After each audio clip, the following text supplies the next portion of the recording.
मसीह यस्सु के जलाली बाबरकत और कादर नाम में आप सबकी सलामती हो। मैं खुदावंद का शुक्रगुजार हूँ कि खुदावंद ने एक दफ़ा फिर आपके साथ खुदावंद के कलाम की बातों को शेयर करने का फजल अता किया है। मेरे साथ खुदावंद के कलाम को से देखिएगा। अमाल की किताब उसका 17वां बाब और उसकी 11वीं आयत। खुदावंद के कलाम में लिखा है, ये लोग थसलीके के यहूदियों से नेकज़ाद थे क्योंकि उन्होंने बड़े शौक से कलाम को कबूल किया और रोज़ बरोज़ किताब मुक़द्दस में तहकीक करते थे कि आया ये बातें इसी तरह हैं। अमाल की किताब 17वां बाब और उसकी 11वीं आयत। ये किन लोगों की बात हो रही है? अगर हम इस चैप्टर को यानी 17वें बाब को पढ़ें तो खुदावंद का एक खादम पालूस और सलास मिशनरी सफ़र पर हैं और वो खुदावंद का कलाम सुनाते थसलीके में आए। और वहाँ पर वो जब खुदावंद का कलाम पेश कर रहे थे तो लोग 3 सप्ताह तक खुदा का कलाम सुनते रहे और वो बहस करते रहे। और बहुत सारे मर्द और बुतेरी शरीफ औरतें पालूस और सलास के मुनादी के ज़रिए से कलाम के ज़रिए से ईमान ले आए और इनके शरीक हुए। लेकिन जो शराके आलम थे, मजहबी रहनुमा थे, आलम थे, खफा हुए और वो ईमान नहीं लाए बल्कि मसाइल पैदा करना शुरू हो गए और उन्होंने उनके लिए बहस मुबासे को बहुत तूल दिया। आज भी हम कई दफ़ा बहस मुबासा करना बहुत ज़्यादा पसंद करते हैं। मेरे अज़ीज़ों, हमने बहस नहीं करनी। और हम देखते हैं कि जब ये लोग खुदा का कलाम सुन रहे हैं तो वो समझ रहे हैं लेकिन कबूल करने के लिए तैयार नहीं। अब जिन लोगों ने कबूल कर लिया है उनकी वजह से भी वो खफा हैं और वो पालूस और सलास के लिए मसाइल पैदा करते हैं कि वो यासून के घर में ठहरे हुए हैं तो वो कुछ बदमाशों को बुलाते हैं, बाजारी लोगों को, और यासून के घर को घेर लेते हैं और यासून को और उन लोगों को बादशाह का मुखालिफ कहकर बुरे बड़े इल्ज़ामात लगाकर उनको वो कैद खाना में डलवा देते हैं। लेकिन सिपाही जो हैं, हाकिम जो हैं, वो उनको छोड़ देते हैं और वो रातों रात वहाँ से निकलते और बैरिया में चले जाते हैं। जब वो बैरिया में आते हैं तो वहाँ पर भी वो खुदावंद के कलाम की मुनादी करते हैं, खुदावंद का कलाम सुनाते हैं। और जब वो वहाँ पर खुदा का कलाम सुनाते हैं तो वो थसलीके के लोगों की बानिस्बत बैरिया के लोगों से ज़्यादा खुश होते हैं। क्यों? क्योंकि जब वहाँ पर उन्होंने खुदावंद के कलाम की मुनादी की तो उनका रवैया इनके बिल्कुल बरअक्स था। वो खुदा के कलाम को ना सिर्फ कबूल करते बल्कि उस पर तहकीक करते हैं। बहस नहीं करते, तहकीक करते हैं कि आया ये बातें इसी तरह से है या नहीं है। आज हम किताब मुक़द्दस पर तहकीक करते हैं या किसी भी बैरून मुल्क के रहायशी या हमारे मुकामी की बात पर सर तस्लीम खम है और अब कुछ और सुनने के लिए तैयार नहीं है। खुदा के लिए बैरिया के लोगों का नेकज़ाद और बाबरकत रवैया अख्तियार करके तो देखें, हम अपनी और अपने सुनने वालों की भी निजात का बायस बन सकते हैं। पहला तिमोथियस उसका 4था बाब और उसकी 16वीं आयत में लिखा है, अपनी और अपनी तालीम की खबरदारी कर, इन बातों पर कायम रह, क्योंकि ऐसा करने से तू अपनी और अपने सुनने वालों की भी निजात का बायस होगा। तो आज जिस मौजू पर हम मिलकर सीखेंगे वो है अनवान सीजेशन और कंटिन्यूएशन। इसको मैं आसान कर देता हूं। क्या आज भी खुदा इल्हाम दे रहा है? यानी नबूवतें, गैर जुबानें, मौज़ात की कुदरत, शिफा की नेमत, खुदा का ख्वाब में या बराह रास्त कलाम करना जारी है? क्या रूह कुदस की नेमतें मौकूफ हो चुकी हैं या जारी हैं? कलाम खुदा में लिखा है, मोहब्बत को जवाल नहीं, नबूवतें हों तो मौकूफ हो जाएंगी, ज़बानें हों तो जाती रहेंगी, इल्म हो तो मिट जाएगा, क्योंकि हमारा इल्म नाक़िस है और हमारी नबूवत नातमाम, लेकिन जब कामिल आएगा तो नाक़िस जाता रहेगा। जब मैं बच्चा था तो बच्चों की तरह बोलता था, बच्चों की सी तबीयत थी, बच्चों की सी समझ थी, लेकिन जब जवान हुआ तो बचपन की बातें तर्क कर दी। अब हमको आईना में धुंधला सा दिखाई देता है, मगर उस वक्त रूबरू देखेंगे। इस वक्त मेरा इल्म नाकिस है, मगर उस वक्त ऐसे पूरे तौर पर पहचानूंगा जैसे मैं पहचाना गया हूँ। गर्ज, ईमान, उम्मीद, मोहब्बत, ये तीनों दायमी हैं, मगर अफजल इनमें मोहब्बत है। पहला कुरिन्थियों उसका 13वां बाब और उसकी 8वीं आयत से 13वीं आयत तक हमने खुदावंद के कलाम में से तिलावत किया है। मेरे अजीज, ये बात तो बिल्कुल वाज़िया है कि रूह की नेमतें हमेशा के लिए नहीं दी गई, बल्कि एक खास वक्त के लिए, जब तक के कामिल ना आ जाए। ये नेमतें काम करती जारी रहेंगी, यानी कंटिन्यूएशन। लेकिन जब कामिल आ जाएगा तो नाकिस मौकूफ या जाता रहेगा, सिजेशन। इसलिए जो बात समझने की जरूरत है वो ये है कि ये कामिल किसको कहा गया है, जिसके आ जाने के बाद ये जो हिस्सों में है या नाकिस है जाता रहेगा। बहुत से लोग ये समझते हैं कि इस हवाला में जो कामिल का लफ्ज इस्तेमाल हुआ है वो मसीह यीशु की तरफ इशारा करता है। पहला कुरिन्थियों 13वां बाब 8 से 13वीं आयत की जो कामिल आएगा तो नाकिस जाता रहेगा, हम इससे मुतालिक बात कर रहे हैं। इसलिए यीशु मसीह की आमद सानी तक रूह की नेमतें जारी रहेंगी। इसलिए आज भी खुदा इल्हाम दे रहा है, नबूवतें, रोया, ख्वाब, खुदा का बराह रास्त कलाम करना जारी है। इस बात के लिए वो हवाला भी पेश करते हैं। ये तस्वीर मैंने मसीह यीशु की आमद सानी से मुतल्लिक ली है, ताकि जो लोग बयान करते हैं कि ये सारा सिलसिला मसीह की आमद सानी तक जारी रहेगा, और वो हवाला अमाल की किताब में से बयान करते हैं।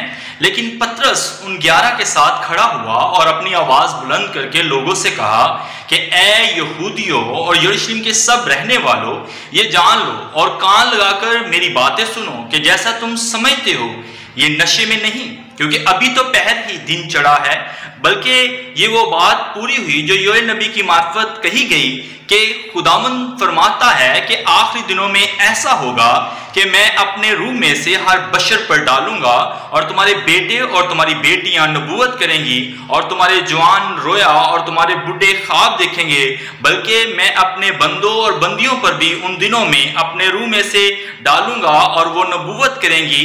और मैं ऊपर आसमान पर अजीब काम और नीचे जमीन पर निशानियां, यानी खून और आग और धुएं का बादल दिखाऊंगा। सूरज तारीक और चांद खून हो जाएगा, और यूं होगा कि जो कोई खुदावंद का नाम लेगा निजात पाएगा। अमाल की किताब उसका 2 बाब उसकी 15वीं आयत से 21वीं आयत तक। ये पेशन गोई पुराने अहनाम में योएल नबी का सहीफा उसका 2 बाब उसकी 28वीं आयत से 30वीं आयत तक मारकूम है। मसीह यस्सु से कई सौ साल पहले ये पेशन गोई की गई। इसकी तकमील मसीह यस्सु के आसमान पर उठाए जाने के बाद ईद पेंतिकोस्त के दिन पहली सदी ईस्वी में हो चुकी है। ये एक जिज़वी पेशन गोई है। इसको बयान करने से पहले चंद जरूरी बातें जानना जरूरी है। जुज़वी पेशन गोई वो पेशन गोई होती है जिसका एक हिस्सा पूरा हो गया और एक हिस्सा पूरा होना अभी बाकी है। तो मसीह यस्सु ने अपने सऊद आसमानी से पहले फरमाया, यूहन्ना की अंजील उसका 16वां बाब उसकी 13वीं आयत से, लेकिन जब वो यानी रूहे हक आएगा तो तुमको तमाम सच्चाई की राह दिखाएगा, इसलिए कि वो अपनी तरफ से ना कहेगा, लेकिन जो कुछ सुनेगा वही कहेगा और तुम्हें आइंदा की खबरें देगा और मेरा जलाल जाहिर करेगा, इसलिए कि मुझसे ही हासिल करके तुम्हें खबरें देगा। जो कुछ बाप का है वो सब मेरा है, इसलिए मैंने कहा कि वो मुझ ही से हासिल करता और तुम्हें खबरें देगा। मसीह यीशु के आसमान पर उठाए जाने के बाद 10वें दिन ईद पेंतिकोस्त थी। मसीह यीशु ने अपना वादा पूरा किया, जैसा लूका की अंजील उसके 24वें बाब की 49वीं आयत में मसीह यीशु ने कहा था कि जब तुमको आलमे बाला से कुव्वत का लिबास ना मिले यरूशलेम में ठहरे रहो। और इस तरह से अमाल की किताब उसके पहले बाब की 4थी आयत में, और उनसे मिलकर उनको हुक्म दिया कि यरूशलेम से बाहर ना जाओ, बल्कि बाप के उस हुक्म उस वादे के पूरे होने के मुंतजिर हो जिसका जिक्र तुम मुझसे सुन चुके हो। इस तरह से अमाल की किताब उसका 2 बाब और उसकी 33वीं आयत से ऑनवर्ड यहाँ पर खुदावंद के कलाम में लिखा है, बस खुदा के दाहिने हाथ से सरबुलंद होकर और बाप से वो रूह कुदस हासिल करके जिसका वादा किया गया था उसने ये नाजिल किया जो तुम देखते और सुनते हो। क्योंकि दाऊद तो आसमान पर नहीं चढ़ा, लेकिन वो खुद कहता है कि खुदावंद ने मेरे खुदा से कहा कि मेरी दाहिनी तरफ बैठ जब तक कि मैं तेरे दुश्मनों को तेरे पांव तले की चौकी ना कर दूं। पास इसराइल का सारा घराना यकीन जान ले कि खुदा ने उसी यीशु को जिसे तुमने मसलूब किया खुदावंद भी किया और मसीह भी। जब उन्होंने ये सुना तो उनके दिलों पर चोट लगी और पतरस और बाकी रसूलों से कहा, ऐ भाइयों हम क्या करें? पतरस ने उनसे कहा कि तौबा करो और तुम में से हर एक अपने गुनाहों की माफी के लिए यीशु मसीह के नाम पर बपतिस्मा ले तो तुम रूह कुदस इनाम में पाओगे। इसलिए कि ये वादा तुम और तुम्हारी औलाद और उन सब दूर के लोगों से भी है जिनको खुदावंद हमारा खुदा अपने पास बुलाएगा। तो इस तरह से ये मुनादी की गई ईद पेंतिकोस्त पे कि खुदा ने अपना वादा पूरा कर दिया। उसने रूह नाजिल किया जो हमारे लिए भी है, तुम्हारे लिए भी है, तुम्हारी औलाद के लिए भी और उनके बाद जो उनके वसीला से खुदा के पास आएंगे उनके लिए भी है। तो रूह कुदस एक ही दफा हमेशा के लिए दे दिया गया। मसीह यीशु ने भी कहा कि वो अब तक तुम्हारे साथ रहेगा। तो इस तरह से ईद पेंतिकोस्त पर 2 बातों की मुनादी की गई। एक ये कि खुदा का वादा पूरा हो गया जो उसने किया था कि वो मददगार यानी रूह कुदस को भेजेगा, और दूसरा ये कि योएल नबी की पेशन गोई जो है वो जो की गई उसकी तकमील हो चुकी है। उस दिन क्या था, वहां मुख्तलिफ मुल्कों और बड़े आज़मों के लोग मौजूद थे क्योंकि ईद पेंतिकोस्त थी। जब रूह कुदस नाजिल हुआ तो खुदा ने अपना कलाम शागिर्दों पर नाजिल किया तो वो एक ऐसी ज़बान जिसे गैर ज़बान कहा जाता है बोलने लगे और तमाम लोग उनकी ज़बान को समझ रहे थे। उस वक्त गैर ज़बान में पूरा आवाज़ खताब सुनाया गया और सुनने वालों को समझ भी लगी और उनके दिलों पर चोट लगी। और उसी रोज़ 3000 लोगों ने मसीह यीशु को अपना शख्सी निजात दहिंदा कबूल भी कर दिया। लेकिन आजकल की गैर ज़बान वैसी बिल्कुल भी नहीं, किसी को समझ नहीं आती आज के दौर की ज़बान की। तब खुदावंद यीशु के शागिर्द पतरस रसूल ने इस वादा की तकमील और योएल नबी की नबूवत की तकमील की मुनादी की, जैसा कि मैंने आपके साथ हवाला जात भी बयान किए हैं। अमाल की किताब उसका 2 बाब उसकी 15वीं आयत से ऑनवर्ड योएल नबी की जो पेशन गोई उसने बयान की थी उसका जिक्र अभी मैंने किया है। लेकिन इसके बावजूद कुछ लोग अभी भी दुआ और गीत के जरिए रूहुल कुदस को बुलाते और मांगते रहते हैं, ऐ रूह पाक उतरा उतरा उतरा उतरा, आ रुआ। क्या हमें ये गाने चाहिए? क्या हमें ऐसी दुआ करनी चाहिए? खुदावंद ने अपना वादा पूरा नहीं किया, उसने वादा पूरा कर दिया है। इसलिए हमें ऐसी दुआएं या ऐसे गीत गाने की ज़रूरत नहीं है। फिर कुछ लोग जब किसी को मसीह के पास ले आते हैं तो कहते हैं कि आप भी जब तक आपको आलम बाला से कुव्वत का लिबास ना मिले ठहरे रहो। हालांकि ये वादा पूरा हो चुका हुआ है। आज हम रूह कुदस मसीह पर ईमान लाने के वसीला से हासिल करते हैं, लेकिन वो क्या समझते हैं कि वैसे ही ईद पेंतिकोस्त का जैसा तजर्बा हुआ था आज भी वैसा तजर्बा हासिल होगा। लेकिन नहीं, खुदावंद का कलाम बयान करता है गलतियों के नाम खत उसका 3 बाब और उसकी 14वीं आयत, ताकि मसीह यीशु में इब्राहिम की बरकत गैर कौमों तक भी पहुंचे और हम ईमान के वसीला से सुरूर को हासिल करें जिसका वादा हुआ है। मगर कुछ लोग सिखाते हैं जब तक गैर ज़बान ना मिले रूह कुदस नहीं मिलता, जो कि गलत रहनुमाई है। अब इस पेशन गोई से मुतलिक बात करते हैं जो कि योएल नबी की मार्फत की गई और खुदावंद के बंदा पतरस रसूल ने उसको कोट किया। ये पेशन गोई जुज़वी पेशन गोई है। एक हिस्सा पूरा हो गया है और एक हिस्सा मसीह की आमद सानी पर पूरा होगा। खुदा ने अपना रूह हर फर्द व बशर पर नाजिल फरमाया और उस वक्त रोया, ख्वाब, नबूवती कलाम पेश किया जाता रहा। मगर दूसरा हिस्सा मसीह की आमद सानी के बारे में बात करता है। मगर एक ग्रोह ये तसलसल बयान करता है कि ये बात नबूवतों और ख्वाब और रोयाओं गैर ज़बानों की हो रही है कि ये सिलसिला मसीह यस्सु की आमद सानी तक जारी रहेगा। कि पतरस रसूल ने जब बयान की कि खुदा ने ये वादा पूरा किया, आखिरी दिनों में मैं रूह भेजूंगा जो हर फर्द व बशर पर, तो वो इस तरह से बयान करते कि जब तक मसीह की आमद सानी ना हो ये सिलसिला जारी रहेगा, जो कि सरासर गलत तशरीह है। दुरुस्त ये है कि दो हिस्सों के दरमियान एक लंबा अरसा हायल है और वो अरसा ये है जिसमें अब हम जिंदा हैं। मसीह यस्सु अभी नहीं आए और मुकाशी किताब उसका 6 बाब और उसकी 12वीं आयत से 7वीं आयत तक मसीह यस्सु की आमद सानी से मुतल्लिक झलक बयान की गई है। और जब उसने 6ठी मोहर खोली तो मैंने देखा कि एक बड़ा भूचाल आया और सूरज कमल की मानद काला और सारा चांद खून सा हो गया और आसमान के सितारे इस तरह जमीन पर गिर पड़े जिस तरह जोर की आंधी से हिलकर अंजीर के दरख्त में से कच्चे फल गिर पड़ते हैं।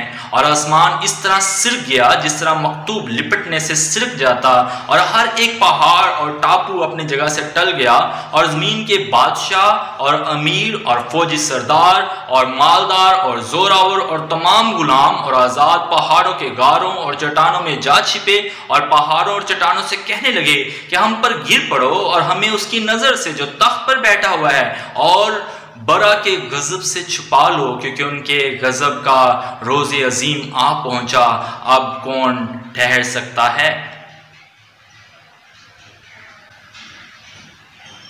ऐसे ही बनी इस्राएल ने भी एक नबूवत की तशरीह जुज़वी तौर पर करने की बजाय तसलसल में की, जिसके बायस वो मसीह यस्सु को पहचानने में नाकाम हो गए।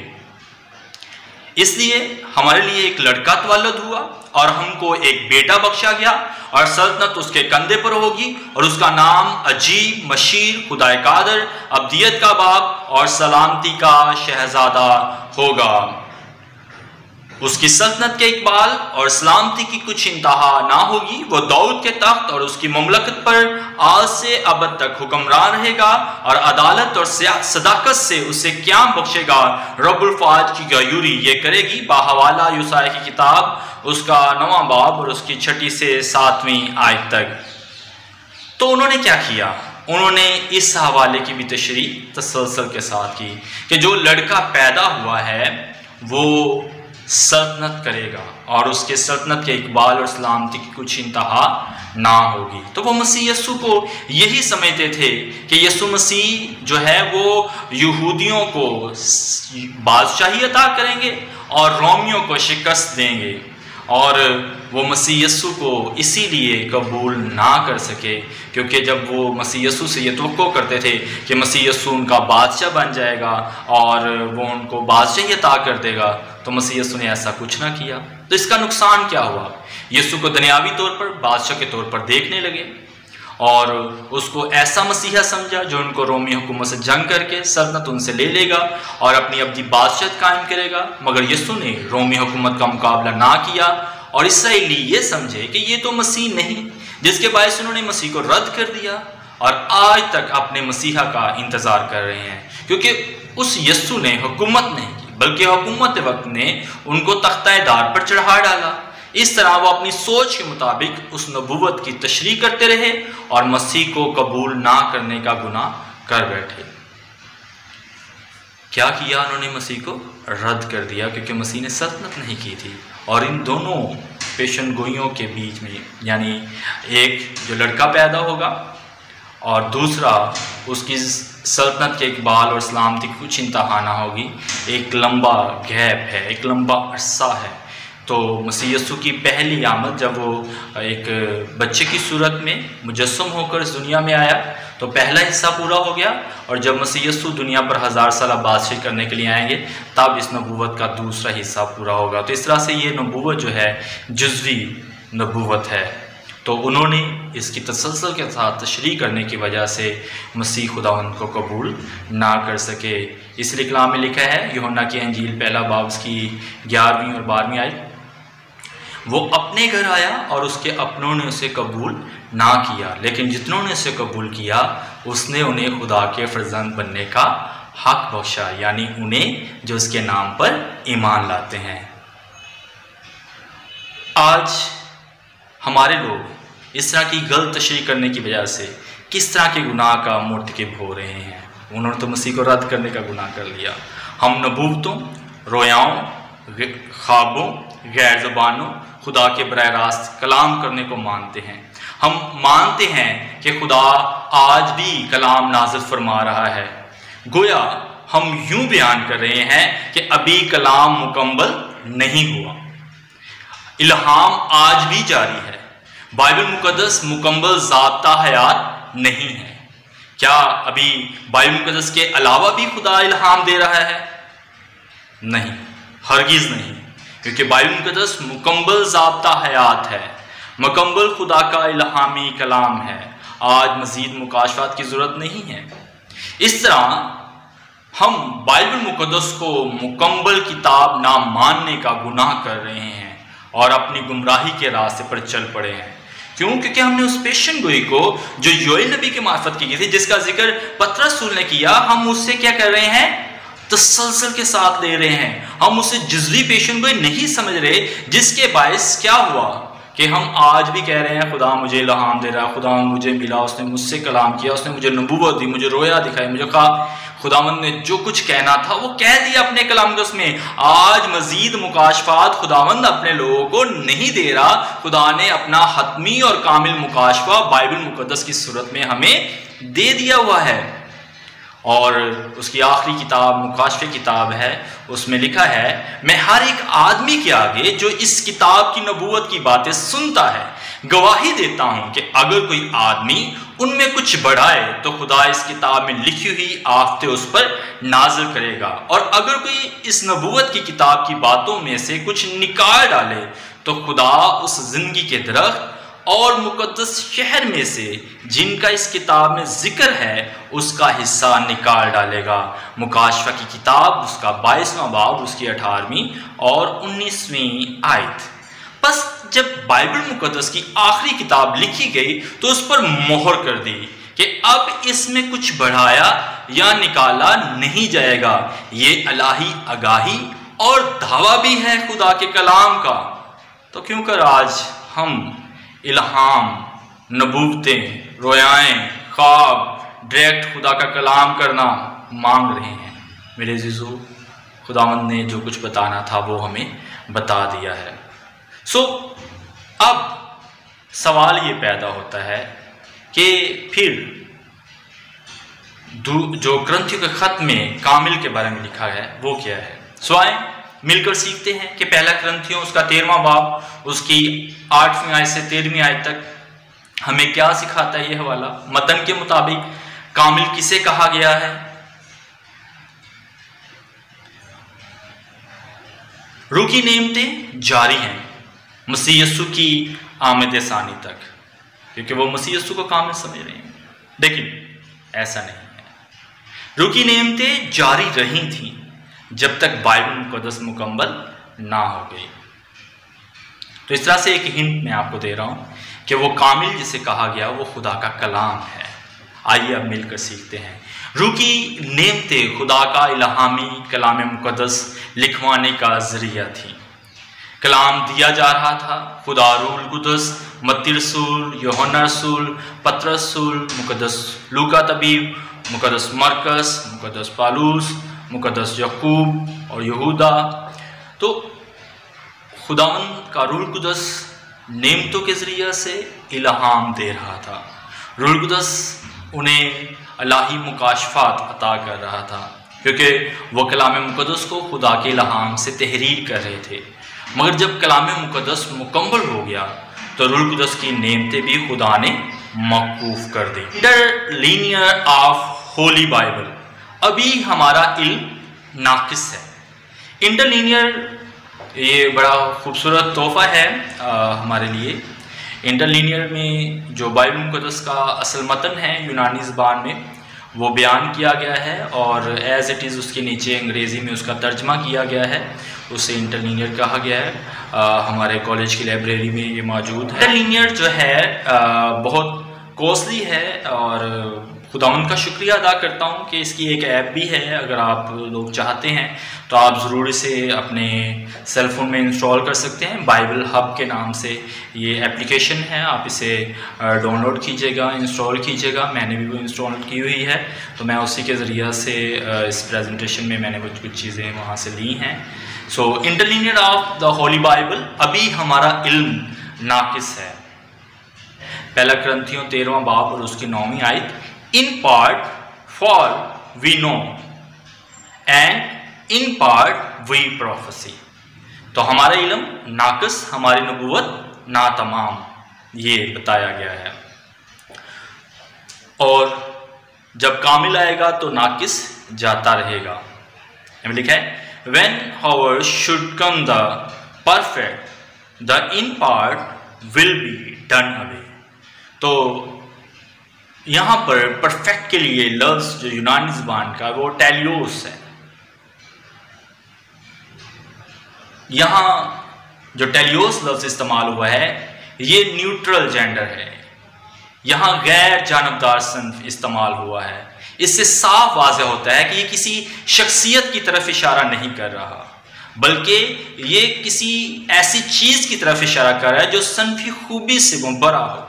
अगर ये कामिल यीशु मसीह के लिए होता तो सन्फी सीगा इस्तेमाल ज़रूर होता। लिहाजा ये बात यकीनी है यहाँ कामिल से मुराद मसीह यीशु नहीं। यहाँ कलाम मुक़द्दस में कामिल की इस्तिलाह बुनियादी तौर पर पुख्तगी या मुकम्मल होने के लिए इस्तेमाल की गई है। हवाला जात इब्रानी के नाम खात उसका 5वां बाब उसकी 14वीं आयत, वहाँ पर लिखा है कि सख्त ग़ज़ा पूरी उम्र वालों के लिए होती है। और यकूब का ख़त उसका पहला बाब उसकी 4थी आयत, ताकि तुम कामिल हो जाओ और किसी बात की कमी ना रहे। टेलियोस इस्तेमाल हुआ है। नए अहनाम में टेलियोस और भी मुतअद्दिद जगहों पर इस्तेमाल हुआ है। इसका मतलब एहतमाम या मकसद हासिल करना, मुकम्मल होना, पुख्ता होना है। इसका इतलाक़ ऐसे लोगों पर भी हो सकता है जिनके मैनी बालिग, कामिल, पूरे, जिसमें किसी चीज़ की कमी ना रहे, किसी चीज़ की हतमी कैफियत जिसको अपने अंजाम तक पहुंचा दिया गया हो।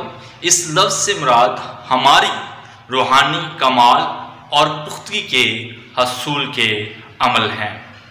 और ये बाइबल मुक़द्दस में मुख्तलिफ़ जगहों पर इस्तेमाल हुआ। मैंने इंटरलीनियर में इसे सर्च किया और ये मुझे मुख्तलिफ़ हवाला जात मिले। मैंने इसको उर्दू में ले लिया है। और सख्त ग़ज़ा पूरी उम्र वालों के लिए होती हैं जिनके हवास काम करते करते नेको बद में इम्तियाज़ करने के लिए तेज़ हो गए हैं। फिर ऐसे ही याकूब का ख़त उसका पहला बाब उसकी 4थी आयत, और सब्र को अपना पूरा काम करने दो ताकि तुम पूरे और कामिल हो जाओ और तुम में किसी बात की कमी ना रहे। लिहाजा आपको टेलियोस होना चाहिए। मत्ती की अंजील उसका 5वां बाब उसकी 48वीं आयत, बस चाहिए कि तुम कामिल हो जैसा तुम्हारा आसमानी बाप कामिल है। फिर से मत्ती की अंजील उसका 21वां बाब और उसकी 19वीं आयत, यीशु ने उससे कहा अगर तू कामिल होना चाहता है तो जा अपना मालो सबाब बेच कर गरीबों को दे, तुझे आसमान पर खजाना मिलेगा। पहला कुरिन्थियों उसका 2वां बाब और उसकी 6ठी आयत, फिर भी कामलों में हम हिकमत की बातें कहते हैं, लेकिन इस जहां की और इस जहां के नेस्त होने वाले सरदारों की हिकमत नहीं।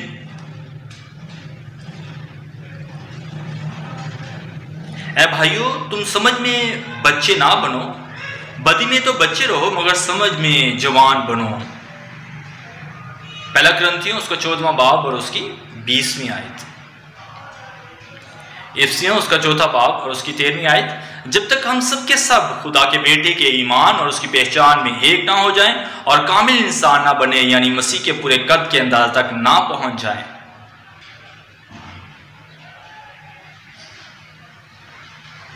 फिलिपियों 3 बाब की 15वीं आयत, बस हम में से जितने कामिल हैं यही ख्याल रखें और अगर किसी बात में तुम्हारा और तरह का ख्याल हो तो खुदा उस बात को भी तुम पर जाहिर कर देगा। कुलुस्सियों का पहला बाब उसकी 28वीं आयत, ताकि हम हर शख्स को मसीह में कामिल करके पेश करें। यहाँ पर लिखा है जिसकी मुनादी करके हम हर एक शख्स को नसीहत करते और हर एक को कमाल दनाई से तालीम देते हैं, ताकि हम हर शख्स को मसीह में कामिल करके पेश करें। कुलुस्सियों चौथा बाब और उसकी 12वीं आयत, अब फरास जो तुम में से है और मसीह यीशु का बंदा है तुम्हें सलाम कहता है और तुम्हारे लिए दुआ करने में हमेशा जांफशानी करता है, ताकि तुम कामिल होकर पूरे इत्काद के साथ खुदा की मर्जी पर कायम रहो। इस तरह से और दीगर हवाले हैं। इब्रानियों 5वां बाब की 14वीं आयत, याकूब का खत पहला बाब 4थी आयत, इब्रानियों उसका 11वां बाब की 9वीं आयत, पहला यूहन्ना चौथा बाब 8वीं आयत, इब्रानियों 11वां बाब की 9वीं आयत, याकूब पहला बाब की 7वीं आयत, पहला कुरिन्थियों उसका 13वां बाब की 10वीं आयत, रोमियो उसका 12वां बाब और उसकी 2री आयत, और इब्रानियों उसका पहला बाब और उसकी 25वीं आयत। सच ये है कि कामिल से यहाँ मुराद नए अहदनामे के मुकम्मल तौर पर लिखा जाना है। जब हम मतन की रोशनी देखते हैं तो नाक़िस क्या है जो जाता रहेगा? रूह कुद्दस की नेमतें ही हैं, जैसा कि हमने पढ़ा कि ज़बानें हो तो जाती रहेंगी, इल्म हो तो मिट जाएगा, क्योंकि हमारा इल्म नाक़िस और हमारी नबूवत नातमाम है। जब कामिल आएगा तो नाक़िस जाता रहेगा। ज़बानें मौकूफ़ हो गई जब कामिल इल्म आ गया। इल्म नाक़िस है, नॉलेज इन पार्ट। कामिल आएगा तो नाक़िस जाता रहेगा। Knowledge is complete. हमारा इल्म नाक़िस है और हमारी नबूवत नातमाम। For we know prophecy in part but when perfect come, लेकिन जब कामिल आएगा तो नाक़िस जाता रहेगा। जब मैं बच्चा था, कब बच्चा था? 33वीं ईस्वी से यानी पहली सदी ईस्वी की बात हो रही है, जब कलीसिया बनी ही थी, पैदा ही हुई थी, नवजात कलीसिया, बच्चा कलीसिया। तो तब क्या था? खुदा रूहानी तहाइफ का दौर, जब खुदा का कलाम जारी था, अभी मुकम्मल ना हुआ था। जब जवान हुआ तो बचपन की बातें तर्क कर दी। बालग कलीसिया 100 ईस्वी से लेकर अभी तक, यानी पहली सदी ईस्वी से अभी तक कलीसिया बालग हो गई। खुदा का कलाम मुकम्मल हो गया, रूहानी तहाइफ मौकूफ हो गए, बचकाना चीज़ों को छोड़ दिया। रूह कुद्दस की नेमतों के दिए जाने के सिर्फ 2 मकासद थे, जो कि मदरजा मर्द खुदा के कलाम पैगाम की तस्दीक करना कि ये पैगाम रसा और कलामे खुदा की तरफ से है। ये साबित करने के लिए खुदा ने मौजज़ात, गैर ज़बान, अजीब निशान और रूह की नेमतें दी थी। बाहवाला इब्रानियों उसका 2रा बाब उसकी 3री से 4थी आयत तक। तो इतनी बड़ी नजात से गाफिल रहकर हम क्यों कर बच सकते हैं, जिसका बयान पहले खुदावंद के वसीला से हुआ और सुनने वाले से हमें पाया सबूत को पहुंचा, और साथ ही खुदा भी अपनी मर्जी के मुवाफिक निशानों और अजीब कामों और तरह तरह के मौजज़ों और रूह कुद्दस की नेमतों के जरिए से उसकी गवाही देता रहा। खुदा तस्दीक करता रहा मर्द खुदा की और उसके पैगाम की। फिर मरकज़ की अंजील उसका 10वां बाब और उसकी 20वीं आयत, फिर उन्होंने निकल कर हर जगह मुनादी की और खुदावंद उनके साथ काम करता रहा और कलाम को उन मौजज़ों के वसीला से जो साथ साथ होते थे साबित करता रहा। आमीन। तो खुदा साबित करता था अपने बंदा को और अपने कलाम को जो उनके वसीला से दिया जा रहा था। उसका 14वां बाब उसकी 3री आयत में लिखा है, बस वो बहुत अरसा तक वहां रहे और खुदावंद के भरोसे पर दिलेरी से कलाम करते थे, और वो उनके हाथों से निशान और अजीब काम कराकर अपने फजल के कलाम की गवाही देता था। वो बयान करता था कि ये मेरा कलाम है, ये मेरे लोग हैं। दूसरा ग्रंथियों उसका 12वां बाब और उसकी 12वीं आयत, रसूल होने की अलामतें कमाल सब्र के साथ निशानों और अजीब कामों और मोजज़ों के वसीला से तुम्हारे दरमियान जाहिर हुई। और यीशु ने और बहुत से मोजज़े शागिर्दों के सामने दिखाए जो इस किताब में लिखे नहीं गए, लेकिन ये इसलिए लिखे गए कि तुम ईमान लाओ कि यीशु ही खुदा का बेटा मसीह है और ईमान लाकर उसके नाम से जिंदगी पाओ। अमाल उसका 13वां बाब और उसकी 7वीं आयत, ये ऑनवर्ड एक वाकया है, मैं आपको बताता हूँ। यहाँ पर एक शख्स जिसका नाम एलमास, ये जादूगर है और ये दूसरों को खुदा पर ईमान लाने से रोकता है, ये ईमान की मुखालफत करता है। तो जब पौलुस रसूल ने देखा तो उसने उसको डांटा और उसे कहा कि तू मुकारी और शरारत से भरा हुआ है और हर तरह की नेकी का दुश्मन है, तो खुदावंद की सीधी राहों को बिगाड़ने से बाज ना आएगा। आप देख, तुझ पर खुदा का गजब है और तू अंधा होकर कुछ मुद्दत तक सूरज को ना देखेगा। और उसी दम कोहर और अंधेरा उस पर छा गया और वो ढूंढता फिरा और कोई उसका हाथ पकड़कर ले चले। तब सूबेदार ये माजरा देखकर खुदावंद की तालीम से हैरान होकर ईमान ले आया। तो ये निशान और अजीब काम तस्दीक के लिए थे कि ये खुदा के लोग हैं और खुदा इनके साथ है, इनका पैगाम खुदा की तरफ से है। इस तरह से पहला सलातीन उसका 17वां बाब और उसकी 21वीं आयत, मैं इसकी 24वीं आयत पढ़ता हूँ। यहाँ पर लिखा है, तब उस औरत ने एलिया से कहा, अब मैं जान गई कि तुम मर्दे खुदा है और खुदावंद का जो कलाम तेरे मुंह में है वो हक है। क्यों वो जानी थी? क्योंकि उसकी मुर्दा बेटी को उसने ज़िंदा कर दिया था। तो इस तरह से साबित करने के लिए खुदा ने ये बरकत दी थी ताकि वो मर्द खुदा को साबित करे कि वो खुदा का बंदा है और उसके पैगाम की तस्दीक करे कि ये पैगाम खुदा की तरफ से है। ऐसे ही निकोदेमुस रात के अंधेरे में मसीह यीशु के पास आया और कहा कि जो मौजज़े तू दिखाता है कोई शख्स नहीं दिखा सकता जब तक खुदा उसके साथ ना हो।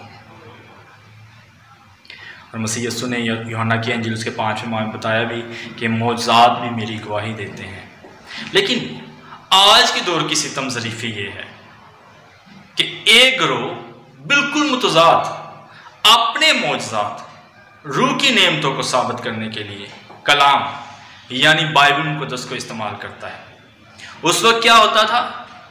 कलाम को, खुदा की बातों को साबित करने के लिए मौजज़ात वक़ू में आते थे कि ये पैगाम खुदा का है, ये बंदा खुदा का है। और आज बंदे को साबित करने के लिए, उसके मौजज़ात को साबित करने के लिए कलाम को इस्तेमाल किया जा रहा है।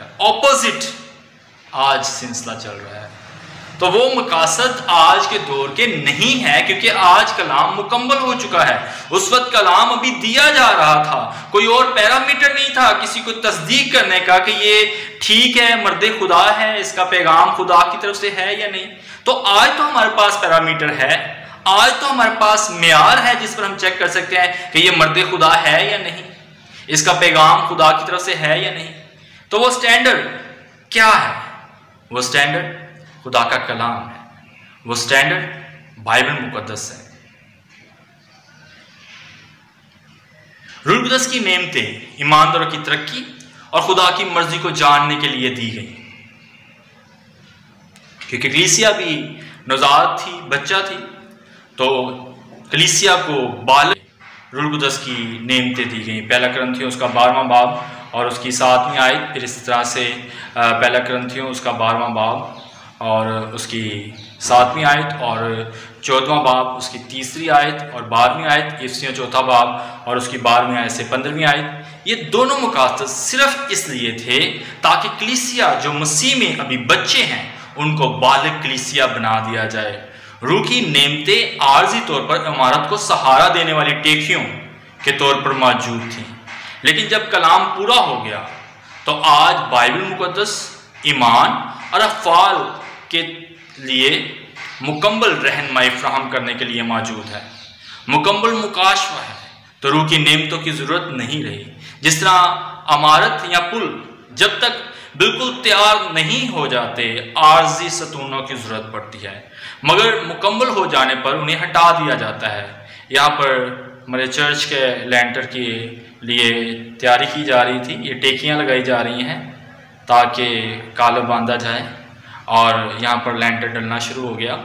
तो जब लैंटर डल गया तो लैंटर की वो कंक्रीट डालने के बाद जब वो छत तैयार हो गया तो वो टेकियाँ हटा दी जाती हैं। यहाँ पर एक छोटी सी मिसाल, पहला कुरिन्थियों उसका 13वां बाब उसकी 8वीं आयत से 13वीं आयत तक रूह की नेमतें, आर्जी सहारा और अमारत या पुल तामीर करने की मिसाल। तो ये जो येलो कलर में है ये एक पुल है, ब्रिज जो बनाया जा रहा है। तो वो क्या है? नौजाद कलीसिया है। कलीसिया की पैदाइश हुई ईद पेंतिकोस्त पर अरसा 33 ईस्वी, यानी अमाल की किताब उसका 2 बाब और उसकी 41 से 42 आयत।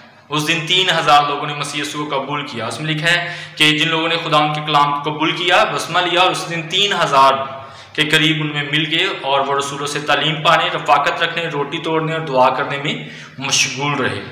तो तब अभी कलीसिया नौजाद है, पैदा हुई है। तो रूह की नेमतें कलीसिया की रूहानी नशरमा का काम कर रही थी। इल्म नहीं था पास, सोर्स नहीं था सीखने का, सिखाने का। तो रूह कुदस खुद इल्हाम देता था, सिखाता था, बताता था।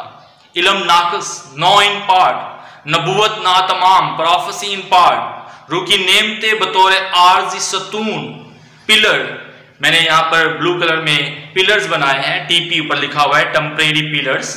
तो ये 3 सतून दरअसल बताया जा रहा है कि वो जब कलीसिया अभी बनना शुरू हुई थी तो उसको ज़रूरत थी टेकियों की, पिलर्स की, ताकि उसकी कंस्ट्रक्शन का काम पूरा हो सके।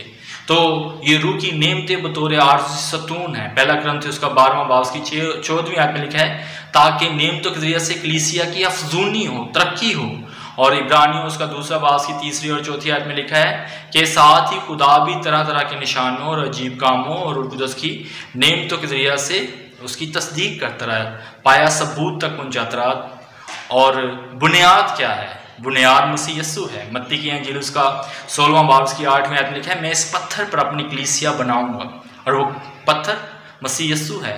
पतरस से बयान करते आगे जाकर अपने खत में उसका 2 बाब की 6ठी आयत में, कोने के सिरे का चुना हुआ और कीमती पत्थर यीशु मसीह है जिस पर कलीसिया की बुनियाद रखी गई।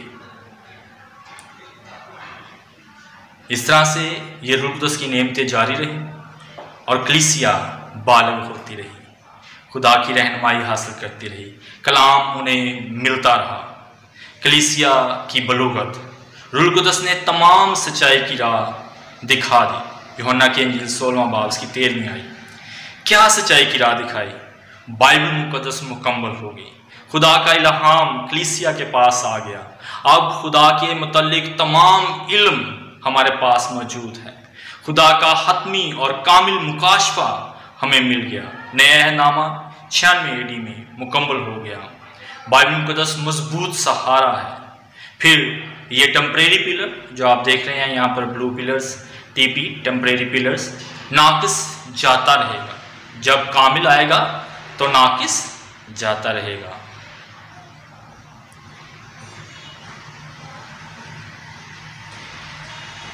अब हम देखते हैं कि साइडों पे भी पिलर बन गया है, ऊपर भी, और अब उसके नीचे टेकियों की ज़रूरत नहीं रही। अब क्या है? कलीसिया हक का सतून और बुनियाद है। कलीसिया खुदा के कलाम की सच्चाइयों की अलम बरदार है। पहला तिमोथियस उसका 3 बाब और उसकी 15वीं आयत। इल्हाम मुकम्मल हो गया है, नेमतें माकूफ हो गई हैं, बाइबल मुकद्दस मुकम्मल हो गई है। बचपन की बातें यानी रूह की नेमतें तरक कर दी। बाइबल मुकद्दस अब रूह की तलवार हमारे हाथ में है। इफिसियों उसका 6 बाब की 17वीं आयत। बाइबल मुकद्दस के जरिए कामिल इल्म मिल गया। इफिसियों उसका 2 बाब और उसकी 20वीं आयत लिखा है, रसूलों और नबियों की नींव पर जिसके कोने के सिरे का पत्थर खुद मसीह यीशु है तमीर किए गए हो। नबियों और रसूलों ने नबूवत की, उन्होंने मुकाशफात दिए, खुदा का कलाम तहरीर किया। तो इस तरह से ये बुनियाद बने और हम आज उसी बुनियाद पर तामीर होते जाते हैं। और जो कोने के सिरे का पत्थर है वो मसीह यीशु है। आज मजीद बुनियाद की ज़रूरत नहीं, क्योंकि जब हम बुनियाद डालते हैं सिर्फ एक दफ़ा, चाहे फिर हम घर की 3 मंजिलें बनाएं, चाहे 4 मंजिलें बनाएं, चाहे 2 बनाएं, बुनियाद हम एक दफ़ा डालते हैं। बुनियाद डल चुकी है, अब मजीद ज़रूरत नहीं रही। आज उन आर्जी सहारों की टेकियों की ज़रूरत नहीं रही। अब खुलासा बयान करते हैं। जब रूह की नेमतें काम कर रही थी और जब रूह कुदस की नेमतें मौकूफ़ हो गई, इल्म और नबूवतें नाकिस हैं या हिस्सों में हैं। मुकम्मल मुकाशफा बाइबल मुक़द्दस पूरे तौर पर पहचाना गया हूं। मसीह यीशु से मुतल्लिक मुकम्मल इल्म मिल गया। बच्चों की तरह हर एक तालीम के झोंके से उछलते बहते ना फिरें, क्योंकि खुदा का कलाम अभी हतमी नहीं था, तो इसलिए कहीं से खुदा के कलाम की सच्चाइयाँ मिलती थी। बाइबल बालिग आदमी बन जाए, क्योंकि जो कुछ कहा जाना था कहा जा चुका। ये हतमी और आखिरी मुकाशवा है। नो मोर रेवलेशन। अब आईना में धुंधला दिखाई देता था जब रूह की नेमतें थी, लेकिन अब रूबरू साफ और वाज़िया देखेंगे। साफ और वाज़िया तौर पर तहरीरी कलाम हमारे सामने है। इन हवाला जात में मुकासद वाज़िया है कि एक बालिग शख्स बने और इल्म के मुकम्मलपन को हासिल करें। रूह की नेमतों की अब ज़रूरत नहीं रही, क्योंकि बाइबल मुक़द्दस मुकम्मल हो चुकी है। रसूल और नबी तमाम सच्चाई की राह बताते थे। यूहन्ना की अंजील उसका 16वां बाब उसकी 12वीं आयत से 13वीं आयत तक लिखा है, मुझे तुमसे और भी बहुत सी बातें कहना है, मगर अब तुम उनकी बर्दाश्त नहीं कर सकते। लेकिन जब वो यानी रूहे हक आएगा तो तुमको तमाम सच्चाई की राह दिखाएगा। इसलिए वो अपनी तरफ से ना कहेगा, लेकिन जो कुछ सुनेगा वही कहेगा और तुम्हें आइंदा की खबरें देगा। तो तमाम सच्चाई की राह दिखा दी गई है बाइबल मुक़द्दस में। बाइबल मुक़द्दस हमें पैदाइश से मुकाशफा तक खुदा का पूरा इल्म फराहम करती है। बने इंसान की तख्लीक, बागेदन से उसका निकलना और फिर उसकी बहाली, सारा इल्म खुदा ने हमें दे दिया। तमाम सच्चाई की राह दिखाएगा। रूह की नेमतें मुआजना खुदा के कलाम से, नेमतें माकूफ हो जाएंगी। पहला कुरिन्थियों उसका 13वां बाब उसकी 8वीं आयत, मोहब्बत को ज़वाल नहीं, नबूवतें हो तो माकूफ हो जाएंगी, ज़बानें हो तो जाती रहेंगी, इल्म हो तो मिट जाएगा। खुदा का कलाम ना टलेगा। मत्ती की अंजील 24वां बाब उसकी 35वीं आयत, आसमान और ज़मीन टल जाएंगे लेकिन मेरी बातें हरगिज़ ना टलेंगी। मसीह खुदावंद ने फरमाया कि मेरा कलाम नहीं टलेगा। एक वक्त के लिए जब हिस्सों में इल्म था, नाकिस इल्म था, मगर कलाम मुकम्मल इल्म दिया गया। तीमुथियुस के ख़त में बयान किया गया, 2 तीमुथियुस उसका 3रा बाब और उसकी 16वीं से 17वीं आयत तक। तो जो इल्म नाकिस है, पहला कुरिन्थियों उसका 13वां बाब उसकी 9वीं आयत, क्योंकि हमारा इल्म नाकिस है और हमारी नबूवत ना तमाम, तो कामिल जो कलाम है उसके लिए हवाला है 2 तीमुथियुस 3रा बाब 16वीं आयत। हर एक सहीफ़ा जो खुदा के इल्हाम से है, तालीम और इल्ज़ाम और इस्लाह और रास्तबाज़ी में तरबियत करने के लिए फ़ायदेमंद भी है, ताकि मर्द खुदा कामिल बने और हर एक नेक काम के लिए बिल्कुल तैयार हो जाए। रूह की नेमतें कुछ अरसा के लिए थी, जब आईना में धुंधला दिखाई देता था, मगर अब खुदा के कलाम से बिल्कुल साफ और वाज़िया देख सकते हैं। अब हमको आईना में धुंधला सा दिखाई देता है, मगर उस वक्त रूबरू देखेंगे। इस वक्त मेरा इल्म नाकस है, मगर उस वक्त ऐसे तौर पर पहचानूंगा जैसे मैं पहचाना गया हूं। रूह की नेमतें आर्जी हैं, मगर खुदा का कलाम अब्दी है। पहला पत्रस का 1 बाब उसकी 23वीं आयत से 25वीं आयत तक, क्योंकि तुम फानी तुखम से नहीं बल्कि गैर फानी से खुदा के कलाम के वसीला से जो जिंदा और कायम है नए सिरे से पैदा हुए। चनाचा हर बशर घास की मानित है और उसकी सारी शान और शौकत घास के फूल की मानद। घास तो सूख जाती है और फूल गिर जाता है, लेकिन खुदा का कलाम अब तक कायम रहेगा। ये वही खुशखबरी का कलाम है जो तुम्हें सुनाया गया। खुदा का कलाम अब तक रहेगा। नेमतें आरजी हैं।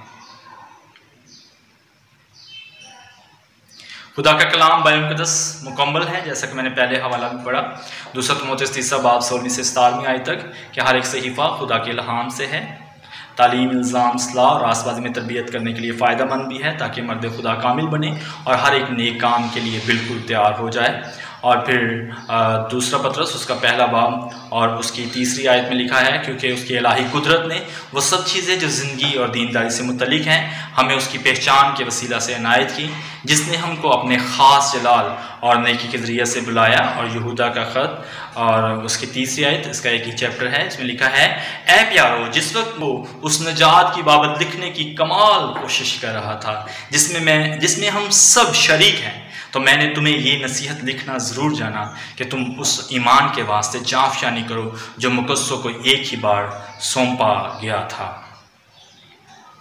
खुदा का कलाम मरकज़ की अंजील उसका 16वां बाब और उसकी 15वीं आयत से मैं पढ़ता हूँ। उसने उनसे कहा कि तुम तमाम दुनिया में जाकर सारी खलक के सामने अंजील की मुनादी करो। जो ईमान लाए और बपतिस्मा ले वो नजात पाए, और जो ईमान ना लाए वो मुजरिम ठहराया जाएगा। और ईमान लाने वालों के दरमियान ये मोजज़े होंगे, वो मेरे नाम से बुदरूहों को निकालेंगे, नई नई ज़ुबानें बोलेंगे, सांपों को उठा लेंगे, और अगर कोई हलाक करने वाली चीज़ पिएंगे तो उन्हें कुछ ज़रर ना पहुँचेगा, और वो बीमारों पर हाथ रखेंगे तो अच्छे हो जाएंगे। 100 ईस्वी तक,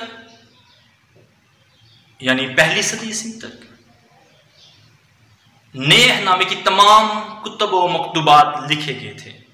27 किताबें तमाम आदमियों ने जो ज़ुबानी बोला, तहरीर किया, इनके लिए रूह कुदस की नेमतों की ज़रूरत थी। लेकिन जब कलाम मुकम्मल हो गया तो रूह कुदस की नेमतों की ज़रूरत ना रही, इसलिए वो मौकूफ़ हो गई। उस वक्त मौज़ात, नेम, मुकाशफात तस्दीक के लिए ज़रूरी थे, जो मैंने अभी हवाला पढ़ा मरकज़ की अंजील 16 बाब 15 से 20 आयत तक, कि ये कलाम खुदा की तरफ से है, ये कलाम सुनाने वाला खुदा की तरफ से है। आज कलाम की तस्दीक करने के लिए मौज़ात की ज़रूरत नहीं है, क्योंकि कलाम मुक़द्दस पहले ही से तस्दीक याफ्ता है।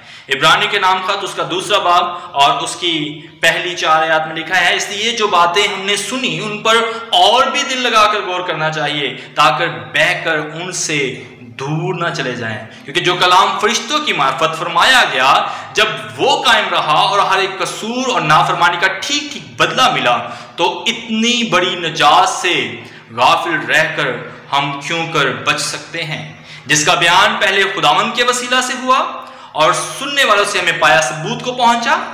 खुदावंद मसीह यीशु ने किया, फिर शागिर्द जो सुनने वाले थे, देखने वाले थे, पाया सबूत को पहुंचा, और साथ ही खुदा भी अपनी मर्जी के मुआफिक निशानों, अजीब कामों और तरह तरह के मोजज़ों और रूह कुदस की नेमतों के जरिए से उसकी गवाही देता रहा। ये तस्दीक शुदा कलाम है। अब इसकी तस्दीक की जरूरत नहीं है, अब मजीद मौज़ात दिखाने की जरूरत नहीं है, मर्द खुदा को साबित करने की जरूरत नहीं है। अगर जानना है कि मर्द खुदा का बंदा है, तो कलाम उसके लिए पैरामीटर है, मेयार है। उसको देखें, उनके फलों से तुम उनको पहचान लोगे, उनकी तालीमात से उनको पहचान लोगे। आज ना ही नेम मुकाशफात या इल्हाम की कोई जरूरत है, क्योंकि इल्हाम दिया जा चुका है। आप बाइबल मुक़द्दस में ना तो कुछ बढ़ाया जा सकता है, ना ही कम किया जा सकता है। बाइबल मुक़द्दस ही खुदा का हतमी और मुकम्मल मुकाशफा है। मुकाशफा की किताब उसका 22वां बाब और उसकी 18वीं आयत से 20वीं आयत तक। मैं हर एक आदमी के आगे जो इस किताब की नबूवत की बातें सुनता है, गवाही देता हूं कि अगर कोई आदमी उनमें कुछ बढ़ाए तो खुदा इस किताब में लिखी हुई आफतें उस पर नाजिल करेगा, और अगर कोई इस नबूवत की किताब की बातों में से कुछ निकाल डाले तो खुदा उस जिंदगी के दरख्त और मुकद्दस शहर में से जिनका इस किताब में जिक्र है उसका हिस्सा निकाल डालेगा। जो इन बातों की गवाही देता है वो ये कहता है कि बेशक मैं जल्द आने वाला हूं, आमीन। ऐ खुदावंद यीशु आ। आज रसूल जिंदा नहीं है, इसलिए आज नेमतों की तरसील मुमकिन नहीं है, क्योंकि खुदा ने रसूलों को ये नेमतें बख्शी और जब वो हाथ रखते थे तो उनके हाथ रखने से नेमतों की तरसील होती थी। रसूलों के हाथ रखने से नेमतों की तरसील होती थी, मगर आज रसूल, ओहदा और कुदरत, डोनामस पावर मौजूद ही नहीं। अमाल 8वां बाब उसकी 8वीं आयत से 14वीं आयत तक सामरिया में रूह की नेमतों की तरसील रसूलों के हाथ रखने से हुई। बाज लोग आज के दौर में रसूल कहलवाते हैं। यह हवाला है अमाल की किताब उसका 8वां बाब की 17वीं आयत में लिखा है, फिर उन्होंने उन पर हाथ रखे और उन्होंने रूहुल कुदस पाया। लोग आज हाथ रखने से रूहुल कुदस देने की कोशिश कर रहे हैं, मगर रसूल होने की काबिलियत पर कतई पूरे नहीं उतरते। अमाल की किताब उसका पहला बाब और उसके 21वीं से 26वीं आयत तक, बस जितने अरसा तक खुदावंद यस्सू हमारे साथ आता जाता रहा, यानी यूहन्ना के बपतिस्मा से लेकर खुदावंद के हमारे पास से उठाए जाने तक जो बराबर हमारे साथ रहे हैं, चाहिए कि उनमें से एक मर्द हमारे साथ उसके जी उठने का गवाह बने।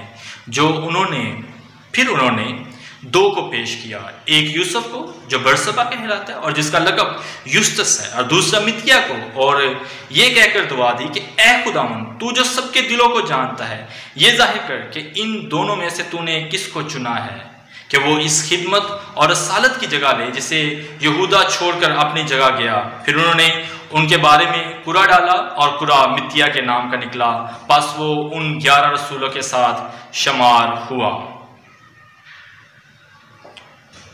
जब पालूस ने उन पर हाथ रखे तो रूहुल कुदस उन पर नाज़िल हुआ और वो तरह तरह की ज़बानें बोलने और नबूवत करने लगे, और वो सब तखमीनन 12 आदमी थे। ये अमाल की किताब उसके 19वें बाब उसके 2 से 6 आयत तक, रोमियो उसका पहला बाब और उसकी 11वीं आयत। क्योंकि मैं तुम्हारी मुलाकात का मुश्ताक हूँ, ताकि तुमको कोई रूहानी नेमत हो जिससे तुम मजबूत हो जाओ। फिर दूसरा तीमुथियुस उसका पहला बाब उसकी 6 आयत, इसी सबब से मैं तुम्हें याद दिलाता हूं कि तू खुदा की उस नेमत को चमका दे जो मेरे हाथ रखने के बायस तुझे हासिल है। तो आज रसूल नहीं, ना ही नेमतों की तरसील होती है, क्योंकि कोई भी ऐसा शख्स नहीं जो मसीह यीशु का चश्मदीद गवाह हो। रसूल होने के लिए ज़रूरी है। 2 ऐसे वाक़यात रूनमा हुए जिनमें बगैर रसूलों के हाथ रखने के रूहुल कुदस की नेमतें दी गई। पहला वाक़या ईद पेंतिकोस्त पर शागिर्दों पर जो कि खालिस यहूदी हैं रूह नाज़िल हुआ। अमाल की किताब उसका 2 बाब, जब ईद पेंतिकोस्त का दिन आया तो वो सब एक जगह जमा थे कि यकायक आसमान से ऐसी आवाज़ आई जैसे ज़ोर की आंधी का सन्नाटा होता है, और उससे सारा घर जहाँ वो बैठे थे गूंज गया, और उन्हें आग के शोला किसी फटी हुई ज़ुबानें दिखाई दी, और उनमें से हर एक पर आ ठहरी, और वो सब रूहुल कुदस से भर गए और गैर ज़बानें बोलने लगे जिस तरह रूह ने उन्हें बोलने की ताकत बख्शी। और दूसरा वाक़या कर्नेलियस जो कि यूनानी गैर कौम है, बगैर हाथ रखे खुदा की तरफ से तोहफा में रूहुल कुदस फराहम किया गया। इस तरह खुदा ने पतरस पर वाज़िया किया कि गैर कौम को भी खुदा ने कबूल कर लिया है। अमाल की किताब 10वां बाब उसकी 34 आयत, पतरस ने ज़बान खोल कर कहा, अब मुझे पूरा यकीन हो गया कि खुदा किसी का तरफदार नहीं है। फिर से अमाल 11वां बाब उसकी 15वीं आयत, जब मैं कलाम करने लगा तो रूहुल कुदस उन पर इस तरह नाज़िल हुआ जिस तरह शुरू में हम पर नाज़िल हुआ था, और मुझे खुदावंद की वो बात याद आई जो उसने कही थी कि यूहन्ना ने तो पानी से बपतिस्मा दिया, मगर तुम रूहुल कुदस से बपतिस्मा पाओगे। बस जब खुदा ने उनको भी वही नेमत जो हमको खुदावंद यीशु मसीह पर ईमान लाकर मिली थी, तो मैं कौन था कि खुदा को रोक सकता। और वो ये सुनकर चुप रहे और खुदा की तमजीद करके कहने लगे, फिर तो बेशक खुदा ने गैर कौमों को भी जिंदगी के लिए तौबा की तौफीक दी है। अगर आज कोई ये दावा करता है कि वो रसूल है तो रसूल होने की अहलियत और काबिलियत को नहीं जानता। अमाल की किताब उसका पहला बाब की 21वीं से 26वीं तक यूहन्ना बपतिस्मा देने वाले से लेकर मसीह यीशु के ऊपर आसमान तक उठाए जाने तक जो साथ रहा है, मसीह का चश्मदीद गवाह है, वही रसूल हो सकता है। यह हवाला मैंने पहले पढ़ लिया है। और फिर इस तरह से बाइबल मुकद्दस जदीद करिश्माती लोगों को कैरिस्मेटिक लोगों को मलामत करती है। मत्ती की इंजील उसका 7वां बाब उसकी 21वीं आयत से ऑनवर्ड, जो मुझसे ए खुदावन कहते हैं उनमें से हर एक आसमान की बादशाही में दाखिल ना होगा, मगर वही जो मेरे आसमानी बाप की मर्जी पर चलता है। उस दिन बतेरे मुझसे कहेंगे, ए खुदावन, क्या हमने तेरे नाम से नबूवत नहीं की और तेरे नाम से बुजुर्गों को नहीं निकाला और तेरे नाम से बहुत से मोजज़े नहीं दिखाए? उस वक्त मैं उनसे साफ कह दूंगा कि मेरी कभी तुमसे वाकियत ना थी। ऐ बदकारों, मेरे पास से चले जाओ। इस्तेशना उसका 18वां बाब की 20वीं आयत, लेकिन जो नबी गुस्ताख बनकर कोई ऐसी बात मेरे नाम से कहे जिसके कहने का मैंने उसको हुक्म नहीं दिया, या और माबूदों के नाम से कुछ कहे, तो वो नबी कत्ल किया जाए। कुलसियों 2 बाब और उसकी 18वीं आयत, कोई शख्स खाकसारी और फरिश्तों की इबादत पसंद करके तुम्हें दौड़ के इनाम से महरूम ना रखे। ऐसा शख्स अपनी जिस्मानी अक्ल पर बेफायदा फूल कर देखी हुई चीजों में मसरूफ रहता है।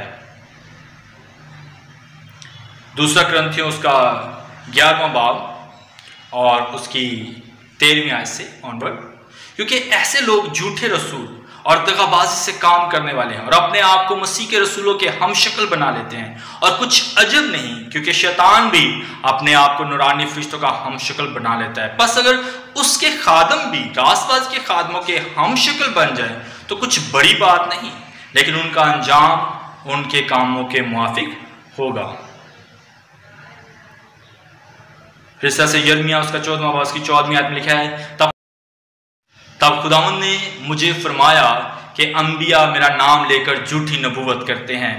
मैंने ना उनको भेजा और ना हुक्म दिया और ना उनसे कलाम किया।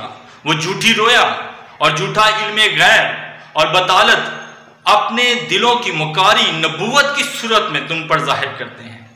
इसलिए खुदावंद यूं फरमाता है कि वो नबी जिनको मैंने नहीं भेजा, जो मेरा नाम लेकर नबूवत करते और कहते हैं कि तलवार और काल इस मुल्क में ना आएंगे, वो तलवार और काल ही से हलाक होंगे। और जिन लोगों से वो नबूवत करते हैं वो काल और तलवार के सबब से यरूशलेम के कूचों में फेंक दिए जाएंगे। उनको और उनकी बीवियों और उनके बेटों और उनकी बेटियों को दफन करने वाला कोई ना होगा, और मैं उनकी बुराई उन पर उंडेल दूंगा। यिर्मयाह 23वां बाब उसकी 21वीं आयत, मैंने इन नबियों को नहीं भेजा पर ये दौड़ते फिरे। मैंने इनसे कलाम नहीं किया पर इन्होंने नबूवत की। यिर्मयाह उसका 23वां बाब उसकी 25वीं आयत, मैंने सुना जो नबियों ने कहा, जो मेरा नाम लेकर झूठी नबूवत करते और कहते हैं मैंने ख्वाब देखा है, मैंने ख्वाब देखा है। कब तक ये नबियों के दिल में रहेगा कि झूठी नबूवत करे? हाँ, वो अपने दिल की फरेबकारी के नबी हैं। यिर्मयाह 23वां बाब की 31वीं आयत, देख मैं उन नबियों का मुखालिफ हूं, खुदावंद फरमाता है, जो अपनी जुबान को इस्तेमाल करते और कहते हैं खुदा फरमाता है।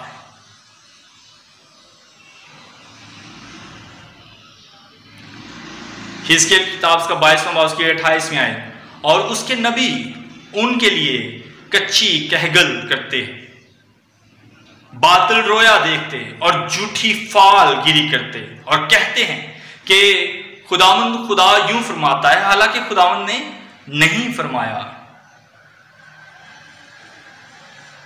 उन्होंने बातिल और झूठा शगुन देखा जो कहते हैं कि खुदावंद फरमाता है, अगरचे खुदावंद ने उनको नहीं भेजा, और लोगों को उम्मीद दिलाते हैं कि उनकी बात पूरी हो जाएगी। हिजकिय्याह उसका 13वां बाब और उसकी 6ठी आयत। अहम खुलासा आपके सामने बयान करने जा रहा हूं। अहम नकात, नौयत, कब तक, बाहवाला।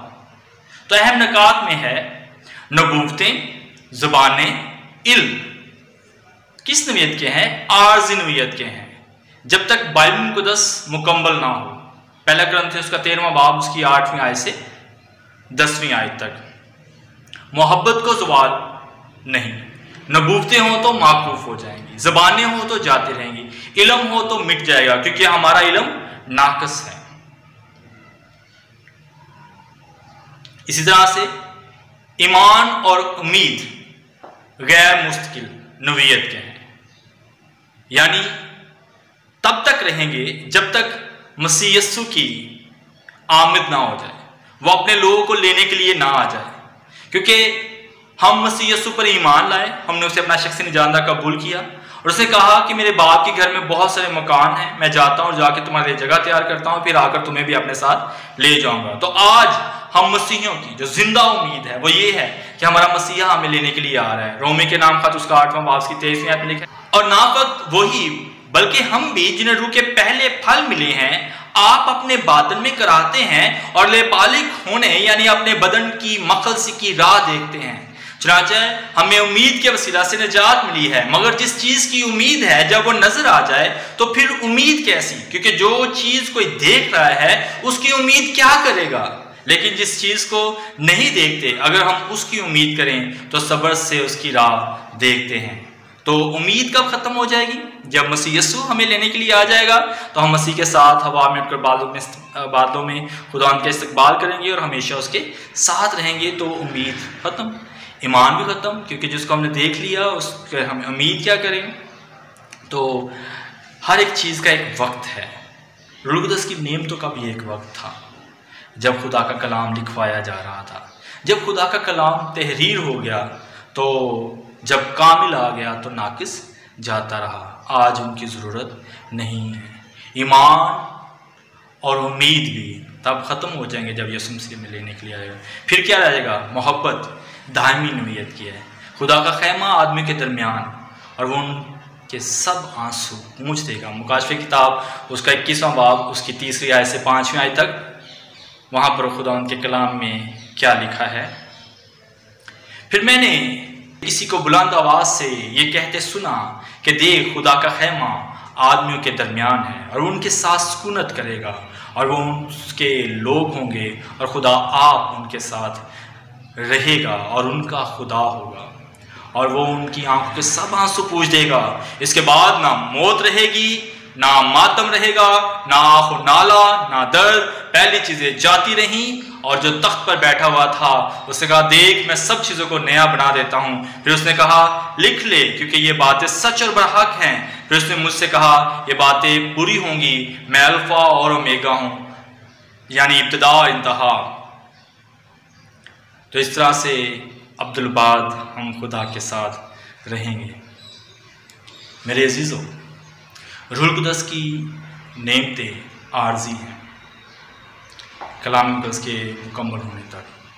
आज खुदा के खादमों और खुदा की कलीसिया की इंतहाई ज़रूरत रूह के फल है। हाँ, कुछ नेमतें हैं रूह की जो ज़रूरी हैं, जो आज भी काम कर रही हैं। मैं नेक्स्ट जो आपके साथ वीडियो शेयर करूँगा उसमें मैं बताऊँगा वो कौन सी नेमतें हैं। लेकिन जो पहला ग्रंथ है उसके 12वें बाब की 7वीं आयत से 11वीं आयत तक नेमतें हैं रूह कुद्दस की, वो अख्तियार वाली नेमतें हैं, डोनामस पावर वाली, जो खुदा ने अपने लोगों को दी थी उनके अख्तियार को साबित करने के लिए, उनको उनके पैगाम की सदाकत के लिए, उनकी सदाकत के लिए, उनकी तस्दीक करने के लिए। आज ज़रूरत नहीं है कि खुदा किसी खादम की मौजज़ात के ज़रिया से तस्दीक करे। खुदा के कलाम के ज़रिया से हम तस्दीक करते हैं कि आया वो खुदा के कलाम के मुताबिक ठीक चल रहा है या गलत। क्योंकि खुदा के कलाम में यूसाया की किताब उसका 8वां बाब उसकी 20वीं आयत लिखा है, शरीयत और शहादत पर नज़र करो, अगर वो उसके मुताबिक ना बोलें तो उनके लिए सुबह ना होगी। मेरे अज़ीज़ों, खुदा के कलाम पर तहकीक करने वाले बने, ना कि सुनी सुनाई बातों पर चलने वाले। खुदावंद आज के कलाम के वसीला से हम सबको बहुत बरकत बख्शे। अगर आपके जहन में कोई सवाल है, कोई बात है, तो आप बिला झिझक मुझसे पूछ सकते हैं। खुदावंद आपको बरकत दे। मसीह में मैं आपका खादम पास्टर अदील यकूब आपकी खिदमत के लिए, खुदावंद के कलाम की मुनादी के लिए हमेशा तैयार हूँ। खुदावंद आप सबके साथ हो। God bless you.